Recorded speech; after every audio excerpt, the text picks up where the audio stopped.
My parents kept calling my 12-year-old the dumb one. While her cousin got celebrated, it was their anniversary party, and I, Kimberly Shaw, walked in ready to endure it. I did not expect them to erase my child in public. If you have never watched a kid realize she is unwanted, I do not recommend it. My parents' anniversary was supposed to be a soft night, with cake and speeches, family photos, awkward hugs, the usual. Lily treated it like a mission. Because she craves proof that we belong, she got dressed early, fixed her hair twice, and asked if she could record memories.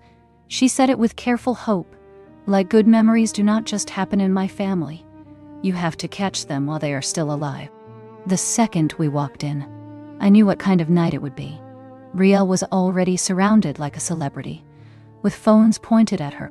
My parents hovered close, Judith smoothing Brielle hair, Robert clapping like she had won a prize. Everyone praised Brielle for being bright and gifted and destined for big things. Lily stood beside me, clutching her phone, waiting for someone to notice. No one did, and Lily kept pretending she did not see it. When Lily finally spoke, Judith barely turned her head. Judith asked if Lily was still struggling in school, and her sweet voice cut. Robert laughed and said Lily was not the academic one, and that was fine. Then he patted Brielle's shoulder and called her the smart one. Lily's face tightened, and she tried to smile anyway. I watched her swallow the hurt, one small breath at a time. Heather noticed, and she leaned in to add pressure. She said Brielle had always been advanced, and some kids just were not wired that way. Lily nodded and went quiet, like that could make the moment harmless. I stood there, keeping my expression steady, while something inside me went cold. I had spent years being the family disappointment, and I could take it. Watching them assign that role to my daughter was different. The room kept moving around us, laughter and music, plates clinking, cameras flashing. Lily kept recording because she did not want to miss the moment someone chose her. I watched my parents choose again and again, and I began to plan my next move. We were not even seated before Robert Carson made his first jab. He passed Lily and glanced at her phone, then told her to be careful and try to keep up. Lily gave a polite laugh, the kind kids use to stay harmless. I watched her do that smile, and I hated how practiced it looked. Judith Carson swept in right after. She kissed Lily's cheek, then paused like she was choosing a label. She called Lily her little helper, not granddaughter, not sweetheart, just helper, and Lily's smile twitched but stayed. Dinner started, and the room swelled louder. Glasses clinked, forks tapped plates, and phones rose like a ritual. A videographer drifted around the tables, circling us with a calm, expensive camera. Lily kept her phone up anyway, because hope is stubborn. Then the slideshow began, and it felt like a message with pictures. There were photo after photo of Brielle Carson on stages, holding awards, smiling in the center like the lead actress. I counted without meaning to. There were about 20 images of Brielle, and only one of Lily. Lily's picture was not kind. It caught her mid-sneeze, eyes half closed, mouth open, and someone had thought it was funny. Lily saw it. I saw her see it, and she did not say a word. She lowered her phone a little, like she could adjust the angle, like she could fix what she was being handed. Around us, people laughed softly, not cruel enough to call cruelty, but enough to make her shrink.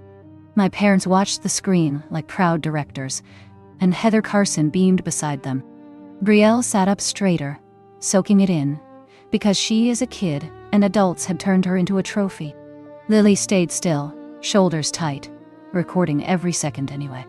I wanted to reach across the table and turn her camera off, to tell her she did not have to collect proof of pain, but I kept my face calm, because that is what I have been trained to do in that room. When the slideshow ended, Robert rose and took the microphone, smiling like he was about to give a gift. Robert held the microphone like it belonged to him, and in his mind, it always has. He gave the speech about 40 years, and commitment, and how family is everything. People nodded on cue, because everyone loves a polished story. Then Robert smiled wider, like he was about to crown someone. He said we were also celebrating the future of this family. And Heather Carson placed a hand on Brielle's shoulder. Brielle smiled, like she had practiced, bright and camera-ready. Robert spoke loud and clear. Brielle would inherit the house. Applause hit fast, and phones tilted to capture her reaction. Judith stepped in smoothly, taking the microphone like she had been waiting. Her smile was the kind that photographs well, even when it is doing damage. She added that the family trust, $280,000, would also go to Brielle, all of it, and Lily was not included. The room reacted like inheritance was a talent show, clapping and cheering in a way that made my stomach turn. Lily kept her phone raised for one extra beat, like she expected someone to correct the script. No one did. As my parents stepped away from the microphone, Robert leaned toward a guest at the front table and chuckled just loud enough to carry.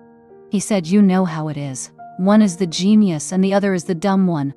Lily's phone dropped so quickly, the camera caught tablecloth. Not slowly, not politely. Like her body moved before her mind could pretend it did not hear. The room laughed. Not everyone, but enough. It was the laughter people offer when they are relieved. It is not them. Lily went perfectly still. Like if she did not move, it would hurt less. Like disappearing could make it easier for adults to stay comfortable. I did not cry. I did not shout. I felt something settle in me, cold and steady. I stood up, smiled, and made sure my voice would carry to every phone in that room. I kept smiling, because a smile disarms people who expect tears. I said my daughter Lily Shaw was named a beneficiary. And I did not let the words drift. I added the name Margaret Carson, because I refused to make this vague. I said the trust that owns the house, and the trust that holds the $280,000. The room did not stop all at once. It slowed like a wave hitting a wall. A few claps died mid-air. Someone swallowed a laugh, and the videographer swung toward me on instinct. Robert blinked like his brain was buffering. Judith's hand tightened around her glass. I did not give them time to build momentum. Robert stepped forward and told me to sit down, not asking what I meant, just reaching for control. Judith smiled too brightly and told me I must be confused. Heather stood so fast her chair scraped, and Brielle looked around, confused, because kids can feel a lie, even when they cannot name it. I reached into my bag and pulled out the folder. I did not open it. I did not read paragraphs. I just held it up long enough for the people near me to see the heading and the signature. Margaret Carson. Robert's face strained. Judith's mouth tightened. And for the first time that night, they looked afraid. Months earlier, Jonathan Hale had come to my home with that packet, sealed and official. He told me it only mattered if my parents tried to cut Lily out in a way they could not. Something documented. Something recorded. An email, a written statement, a public announcement into a microphone. He told me not to threaten them with it, not to wave it around, just to keep it safe. I did not want to be the woman who brings paperwork to a family dinner. But my parents had been careful for years. They said cruel things softly enough to rewrite later. That night, they did it out loud, with phones, lights, and a microphone. So I stood there, steady, and let the room understand what my parents had just triggered. We did not stay for cake, and we did not wait for goodbyes. I took Lily's hand and walked out, because staying would teach her that cruelty is normal. Behind us, Robert Carson shouted that it was not over, and that he would fight it. I kept moving, because a threat is bait. My phone started vibrating before we reached the car. Judith, Robert, Heather, and even distant relatives, all calling like noise, could rewrite the recording.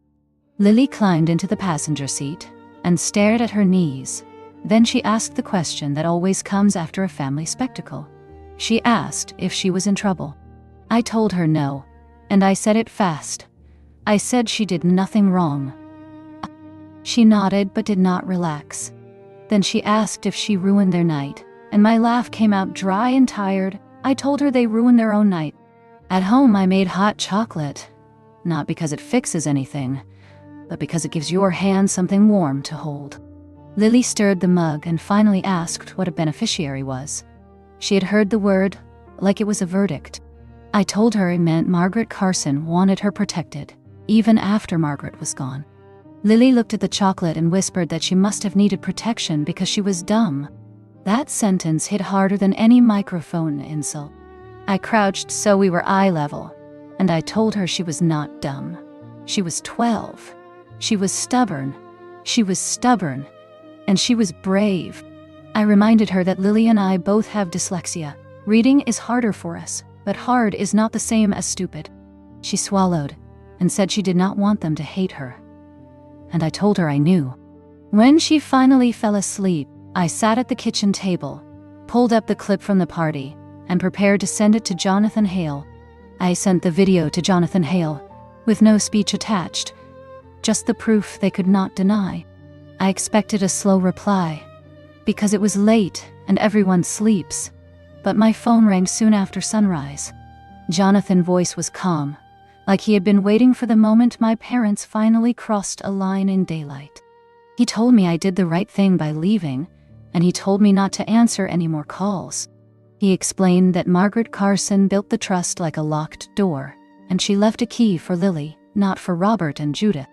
My parents had been trustees only while they behaved, and the document required one clear public act of disinheritance, something recorded, something impossible to twist later. Jonathan said the microphone announcement did exactly that, and the video made it airtight. He warned me that Robert would try to claim it was a joke, or a misunderstanding, or just a toast, and he said the court does not care about excuses when the words are plain. Jonathan outlined the steps in simple terms. He would file to remove Robert and Judith as trustees, and he would request an emergency order to protect Lily assets. He told me the house was owned by the trust, not by my parents, and that meant they could not use it as leverage anymore. Then he said the part that made my stomach unclench. He said Lily would not be punished for existing. The trust would split into 2 accounts, one for Lily and one for Brielle, because Margaret did not want children fighting over adult bitterness. Robert and Judith would lose control, and Heather would lose the stage she built. Jonathan asked me to send one more thing, any old messages where they hinted at cutting Lily out, and I told him they were always careful. That was why the microphone mattered. He agreed, and he told me to keep Lily home from school for one day, just in case they tried something desperate. Jonathan told me to expect pushback, because control addicts do not quit gracefully. I kept Lily home the next day, and I told her it was a mental health day, not a punishment.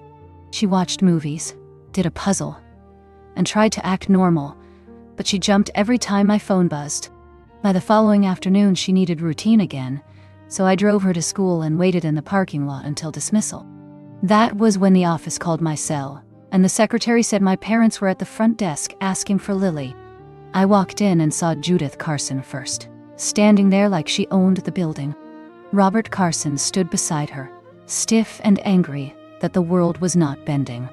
Judith turned when she saw me and said they only wanted to talk. Robert cut in and said they were her grandparents, like biology was a permission slip. I stepped to the counter and asked Miss Green to remove them from Lily file. Right now, no discussion. Judith's smile cracked, and she told me not to do this. Robert's voice dropped and warned me I was making it worse. I looked at him and said no. You made it worse. You tried to corner my child at school.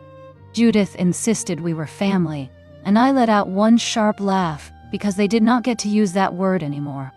Robert leaned closer and said we could handle it privately. I told him he had his chance, and he chose a microphone. Miss Green watched like she wanted to vanish behind a printer. Judith said they would never hurt Lily. I stared at her and said you already did. Then I told them to leave, and I kept my voice calm on purpose. Robert puffed up and acted offended, but I repeated the word leave, and I said the school could call security if needed. Robert looked around at parents walking through the office, had eyes witnessing his tantrum. He swallowed his rage, muttered that it was not finished, and they walked out. A minute later, Lily appeared, saw my face, and froze. I knelt, smoothed her hair back, and told her the pickup list now had one name, mine. and she did not have to fear surprises anymore. 2 weeks later, a thick envelope arrived by certified mail, not to me, to them. I know because Aunt Kendra texted me a photo. Like it was gossip she could not wait to deliver. There it was. Bright green sticker, signatures, official stamps. The subject line printed in bold, notice of trustee removal, Margaret Carson Family Trust. Under it, another line hit even harder, notice of termination of occupancy benefit, which is a polite way to say, you do not get to live there anymore. My hands went cold in a satisfying way, the kind of cold that means consequences finally exist. My phone rang 10 minutes later, Judith Carson, and I answered because I wanted it on record. Her voice was already in full meltdown. She said this was insane, this could not be happening, and in the background I heard Robert Carson yelling. It was not his controlled anger this time. It was panic, raw and loud. Judith kept talking, fast and breathless. She said they did not mean it. They were celebrating. It was just a toast. I stayed quiet until she ran out of air. Then I said you were performing, and you did it into a microphone. Judith begged me to call Jonathan Hale, to tell him to stop it. I exhaled slowly and said I cannot, and even if I could, I would not. She accused me of punishing them, and I said no. I am protecting Lily Shaw Duat. Robert's voice cut in from the speaker, loud enough to crack the call. He said Margaret planned this. He said she was always bitter. Judith whispered stop to him, like she could manage a fire with a napkin. Then she came back trembling and said they would contest it. She threatened to say I manipulated Margaret. She threatened to say Margaret was not well. My pulse rose, but my voice stayed steady. Then you should stop talking, I said. Because you are on speaker, and I am recording. 3 days later, an official email hit my inbox, and it felt like a door clicking shut. The subject line was clean and clinical, establishment of subtrusts, beneficiary allocation confirmed. Jonathan Hale kept it short, no drama, just facts. 2 subtrusts were being created, one for Lily Shaw, and one for Brielle Carson, 50% each. The family trust fund, $280,000, would be divided evenly, $140,000, into each protected account. Then, the part that made me stare at the screen? The house would be listed for sale, because you cannot split a house like a cupcake. Once sold, the proceeds would be deposited into the 2 subtrusts, 50% to Lily, 50% to Brielle. At the bottom was a timeline. Occupancy benefit terminated. Vacate within 30 days of the notice date. 30 days, and suddenly my parents' stage had an expiration date. I sat at my kitchen table until my eyes burned. Then Lily walked in quietly and asked if we were okay. I looked at my daughter. This kid who got labeled for entertainment, and something in me softened. I told her we were okay, and we were safe, and she nodded slowly. She asked if that meant they would stop, and I said I cannot control what they do, but I can control what they get access to. That night I updated the school list again. Every contact, every permission, every loophole I should have closed earlier. Then I sent Robert and Judith one sentence. You do not contact Lily without me, ever. Robert replied immediately, telling me I could not keep her from them, and I typed back 2 words, watch me. I later learned the video did not just circulate, it detonated, and not because I posted it. I had a child to tuck in, and a pickup list to rewrite, but family group chats do not need my help. Aunt Kendra forwarded the clip like it was breaking news, and someone else added captions, and someone else zoomed in on Judith's face when she said Lily was not included. Within 24 hours, half the family had seen it, and the other half pretended they had not, while still forming loud opinions. My parents tried the usual cleanup routine. They claimed it was taken out of context. They claimed it was a joke. They claimed they never said it. They even tried to blame emotion, like tears can erase words. It did not work, because this time their words were not floating in the air. They were sitting in everyone's camera roll.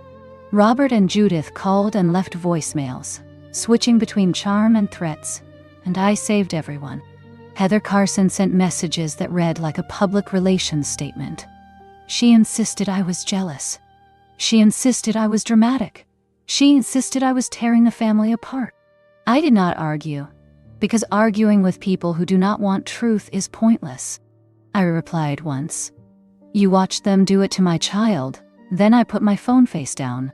Lily noticed the silence in the house, the way I moved like I was bracing, and she asked if she caused all of it. I told her no, and I said it firmly. Adults made choices, and adults triggered consequences. She did not fully believe me yet, but she breathed a little easier, and that was enough for that day. The countdown made them frantic, not reflective. Robert Carson started calling everyone he knew, trying to find a door to pry open. Judith Carson sent long emails to relatives, begging for support and rewriting what happened into a misunderstanding. Heather Carson acted like a manager in a crisis. She offered compromises. She suggested we meet privately, and she kept slipping in one request: give them access to Lily Shaw. I said no every time, and I said it without decoration. Jonathan Hale warned me that they might show up again, because people who lose control often chase the nearest handle. Lily noticed the tension anyway, even when I spoke gently. She asked if we had to move, and I told her no, we were not losing our home. We were only losing a fantasy, the fantasy that my parents would ever choose kindness. A week later, the trust listed the house, and a real estate sign appeared, planted like a boundary line. Robert and Judith were furious that strangers could tour their living room, and I almost felt bad. Almost. Then I remembered Lily's face when they laughed at her. Judith called me again, voice shaking, and asked how I could do this to them. I told her Margaret Carson did it. Margaret built consequences into the paperwork, because she knew who they were. Judith tried a softer tactic. She said Lily deserved grandparents, and I said Lily deserved safety. Robert grabbed the call and threatened court, threatened to expose me, threatened to fight until I broke. I let him talk until his rage ran dry. Then I said one sentence: "You did this in public, and you cannot undo it in private." After that, I stopped answering. I forwarded everything to Jonathan Hale, and I focused on the only thing that mattered: Lily eating dinner without flinching. The night before the 30-day deadline, Lily asked if they were scared. I told her yes, and I told her the truth. People fear losing what they thought they owned. Lily stared at her hands and said they never owned her. I kissed her forehead and said no, they never did. On the final week, a moving truck showed up, and neighbors watched from porches. Robert Carson paced in the driveway like an offended king, while Judith Carson cried loudly enough for an audience.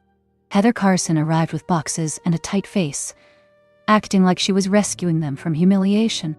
Brielle Carson stood near the curb, confused and quiet, because adults had built a war and called it family.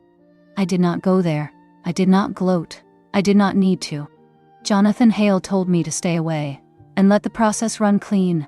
Still, the updates reached me through cousins, because gossip travels faster than paperwork. Robert ranted that the trust was stolen, and that Margaret Carson had been tricked. Judith told anyone listening that I turned Lily against them, as if Lily needed coaching to feel pain. The house went under contract quickly, and the reality of it hit them like a physical shove. When the buyer's inspection happened, Robert tried to hover, trying to keep power by being present. The trust representative asked him to leave, and the neighbor said Robert looked smaller after that. That night, Lily asked if Brielle was okay. I paused, because it is hard to hold empathy and still hold a boundary. I told Lily that Brielle was a child too, and none of this was her fault. Lily nodded slowly. Then she said she wished Brielle had told them to stop. I told her kids do not control adults, and she should never carry that burden.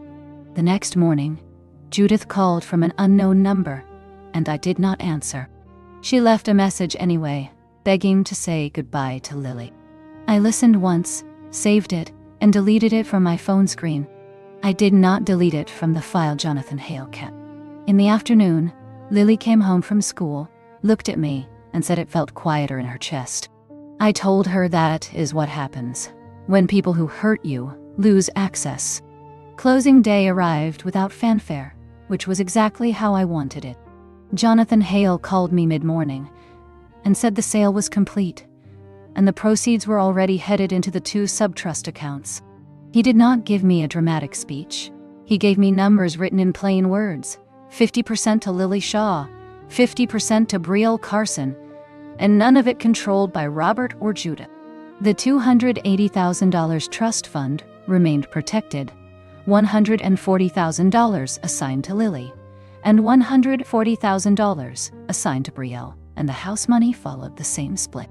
Jonathan reminded me that Lily funds were for education, health, and future housing stability, and I felt my shoulders drop for the first time in weeks. That evening, I sat Lily at the kitchen table and explained what changed and what did not. I told her money did not make people good, and money did not fix a childhood, but money can remove fear. Lily asked if she had won. I told her no, we did not win, we survived, and we chose the truth. She stared at her homework, then asked if Robert and Judith would ever love her. I answered carefully, because I refused to lie to my child. I said I do not know, but love should never require humiliation, and it should never come with a price tag. Lily breathed out, long and shaky. Then she said she wanted to stop recording memories for them. She wanted to record memories for us. I told her yes, and I meant it. Later that night, I opened my email and saw a final message from Heather Carson. She wrote that I destroyed the family and that Lily would regret it. I did not reply. I shut the laptop, checked the locks, and walked into Lily's room. She was asleep, face relaxed, and the silence felt like proof that we did the right thing. A month after closing, Jonathan Hale sent a final confirmation. Robert Carson and Judith Carson had no authority left, no access, no leverage, and no path back through paperwork. They could still send messages, but messages do not equal rights, and rights were what they lost. Robert tried one last performance. He showed up at Lily Shaw School on a Friday, standing by the fence like a wounded hero. Ms. Green called me immediately, and I drove there with my hands steady, because fear is not the same as surrender. Robert said he only wanted to apologize, but he did not apologize. He demanded forgiveness, like forgiveness was another asset he could claim. Judith arrived 10 minutes later, crying hard and loud, and she said she missed her granddaughter. I looked at her and waited, because I needed to know if she could say one honest sentence. She could not. She blamed stress. She blamed the party. She blamed me. She blamed Margaret Carson for being spiteful. Then she finally blamed Lily, and said Lily should understand it was not personal. That was the moment my patience ended. I told them Lily was a child, and a child does not carry adult cruelty, not anymore. I told them to leave the school property, and I told them if they returned, I would report it. Robert started to argue, but parents were walking past, and eyes were turning toward him, and he hated witnesses more than he loved Lily. They left, and their car disappeared down the street, and the air felt lighter like a storm had moved on. Lily came out with her backpack, saw my face, and asked if they came again. I said yes, and I said they left, and she nodded, like she was learning a new rule of life. People can hurt you, and you can still survive them. That night, Lily deleted the old videos from her phone. Not in anger, but in quiet relief. She said she wanted memories that did not make her stomach twist. I told her we would make new ones, slow and ordinary, the kind that do not need an audience. If there is a lesson in all of this, it is simple. Love does not humiliate, and family does not require a microphone. Margaret Carson did not give Lily money to feel rich. She gave Lily safety to feel real, and I will spend the rest of my life protecting that.